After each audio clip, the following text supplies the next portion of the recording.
Ayaw, tabangi. Kuya, tabangi, isa-isa lang. Tabangi, isa-isa lang. Weni? Weni! Anong ibig sabihin nito? Bakit na sa'yo yan? Ang tanong ko ang sagutin mo. Anong ibig sabihin nun? Sino bang nagpasa niyan sa'yo? Nakakalimutan mo yatang cellphone mo to?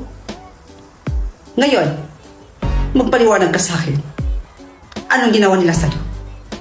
Anong ginawa nila sa'yo? Ano kasi, nagkatuwaan lang talaga kami ng mga classmates ko kahapon. Oo. Bakit ikaw yung pinagtripan? Ikaw yung ginawa nilang pagkakatuwaan? Ganun ba? Wala lang yan.